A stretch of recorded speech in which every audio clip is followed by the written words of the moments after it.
warahmatullahi wabarakatuh. Waalaikumsalam warahmatullahi wabarakatuh.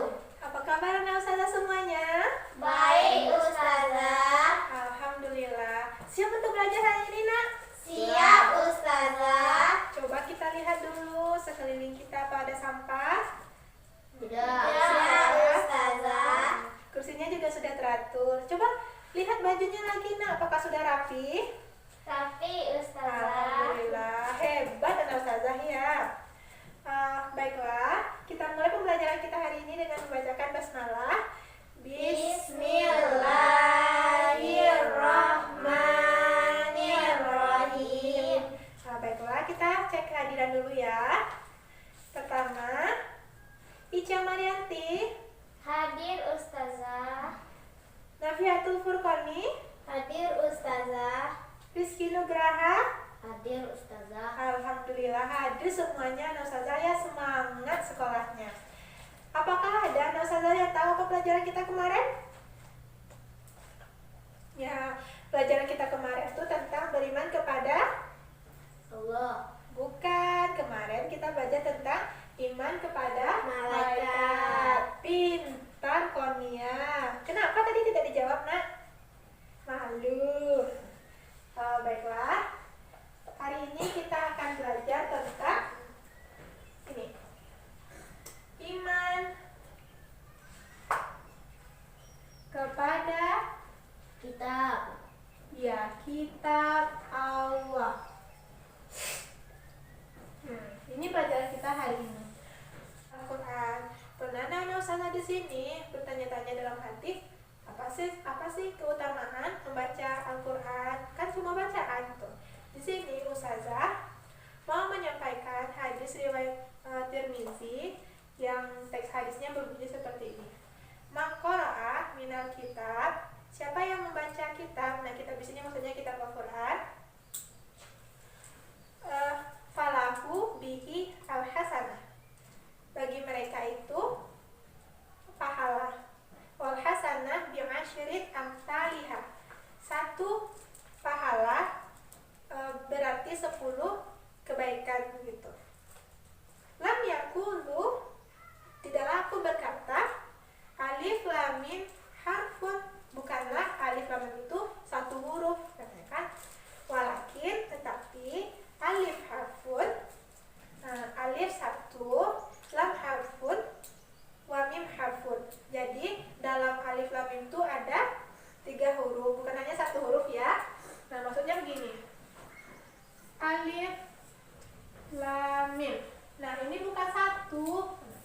Ini bukan satu huruf tapi satu, alif satu, lam satu, dan mim satu. Jadi 3 ya.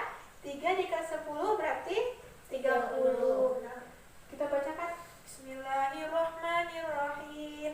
Alif lam mim. Berarti kita dapat 30 pahala kebaikan. Begitu ya. Itu dia salah satu keutamaan membaca Al-Quran. Paham anak ustazah? Paham Ustazah. Bagus. Selanjutnya adalah kisah umat yang beriman kepada Al-Quran. Ada ustazah mau dengar ustazah bercerita? Mau Ustazah. Mau? Mau Ustazah. Baik, ustazah akan bercerita. Pada zaman Rasulullah, di sana ada perbudakan, masih perbudakan ya, kalau sekarang ada lagi. Jadi adalah yang namanya Bilal bin Rabah. Jadi dia Bilal bin Rabah ini budak dari Afrika. Yang namanya budak tahu lah ya kerjanya apa, dia menuruti semua kemauan tuannya begitu. Setelah dia dapat cahaya Islam melalui Al-Quran, akhirnya dia dimerdekakan oleh siapa? Ayo. Khalifah pertama siapa? Umar bin Khattab. Bukan Umar bin Khattab.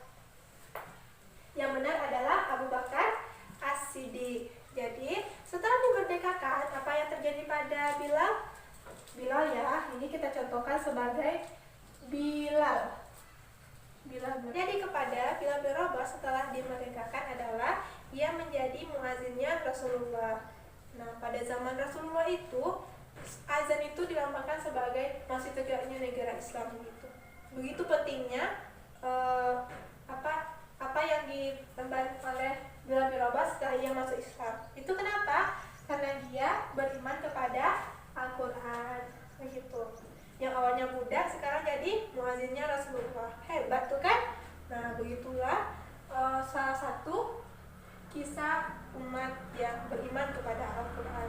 Selanjutnya adalah kisah umat yang ingkar kepada Al-Quran. Nah, Ustazah mau dengar Ustazah bercerita lagi, nak? Mau, Ustazah. Jadi pada zaman khalifah itu ada namanya Musailamah. Siapa namanya, nak? Musailamah ya. Jadi Musailamah ini mengaku dia sebagai nabi begitu. Dia mengatakan, saya nabi setelah Muhammad, begitu dia katakan. Apa yang terjadi? Setelah dia mengaku sebagai nabi, dia berkata, bahkan saya mampu membuat kitab selain Al-Quran, katanya. Ditirunya lah membuat ayat semisal dengan ayat Al-Quran. Nah, dia membuat ayat tentang al-fil, tentang gajah. Redaksinya seperti ini. Gajah. Apa itu gajah? Gajah adalah hewan yang bertelinga lebar, berkaki 4 seperti itu. Jadi si Musailamah ini jadi bahan cemooh lah oleh masyarakat pada waktu itu. Sehingga dia diberi gelar Al-Kadzab. Nah, Al-Kadzab ini aslinya dusta, pembohong. Gitu ya. Nah, bayangkan dia ingkar kepada Al-Quran, di dunia saja sudah diberi gelar Al-Kadzab oleh masyarakat, apalagi nanti di akhirat. Apa balasannya untuk dia di akhirat kira-kira ya, kayak gitu ya. Begitu kisah umat yang ingkar kepada Al-Quran itu balasannya gitu. Jadi jangan kita menjadi orang yang ingkar terhadap Al-Quran. Nah, selanjutnya adalah sikap orang yang beriman kepada kitab Allah. Coba Ustazah jelaskan atau jawablah, apa satu contoh kita beriman kepada kitab Allah? Ada yang tahu? Ada yang mau beri contoh? Membacanya. Oh, membacanya. Pintar. Jadi kita membaca dan mengamalkan Al-Quran. Kenapa Al-Quran? Karena Al-Quran sudah merangkum semua yang sudah ada di kitab-kitab sebelumnya. Itu ya. Selanjutnya adalah kita meyakini bahwa Allah menurunkan kitab-kitab sebelum Al-Quran yang harus kita imani. Kita harus percaya bahwa Allah menurunkan kitab-kitab ini tadi semua ya. Selanjutnya adalah kita meyakini bahwa Al-Quran adalah kitab terakhir yang diturunkan oleh Allah, sehingga Al-Quran itu berisi semua ajaran yang ada dalam kitab-kitab sebelumnya. Begitu. Selanjutnya, kita menjadikan Al-Quran sebagai pedoman hidup. Contohnya ya, dalam Al-Quran itu ada hukum-hukum Allah yang memang pasti gitu. Misal, kita lagi jalan, ternyata nemu buku gitu, ada namanya. Apa yang harus kita lakukan? Mengembalikannya. Pintar Ica Marianti. Demikianlah yang kita pelajari hari ini. Kira-kira ada Ustazah? Ada yang mau bertanya, nak? Rizky, kayaknya ada yang mau ditanyakan? Ada Ustazah. Apakah kita boleh mengartikan kitab Injil, Ustazah? Boleh kita mengamalkan kitab Injil? Nah, tentu saja boleh selama yang diajarkan itu tidak bertentangan dengan Al-Quran. Kenapa Ustazah berkata demikian? Karena kitab-kitab yang sebelumnya ini sudah banyak campur tangan manusia, jadi tidak asli lagi begitu. Jadi kalau ditemukan ajaran dalam kitab Injil dan sesuai dengan Al-Quran, tidak bertentangan dengan Al-Quran, boleh kita mengerjakannya.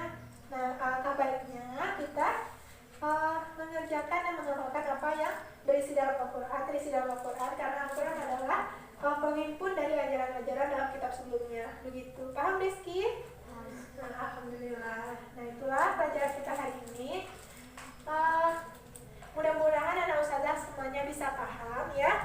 Ustazah ingin memberi tugas kepada Nana Ustazah, yaitu jadi kan Ustazah udah bercerita nih ya, Ustazah mau anak Ustazah tulis besok di buku tugasnya kisah umat yang beriman kepada Al-Quran. Selain Bilal bin Rabah ya, cari nanti Ustazah minta, Ustazah tunjuk nanti satu-satu. Nah, untuk bercerita di depan. Mau? Mau, Semangat? Semangat, Ustazah. Oh, Masya Allah. Baiklah, mungkin itu semoga Ustazah paham dan kita bisa beriman kepada kitab Allah dan mengamalkan isi dari Al-Quran. Kita tutup pembelajaran kita hari ini dengan membacakan Alhamdulillahirabbil alamin. Nah, kebetulan ini jam terakhir. Setelah ini boleh langsung pulang ya. Dan Ustazah, sudah tutup dengan Assalamualaikum warahmatullahi wabarakatuh. Waalaikumsalam warahmatullahi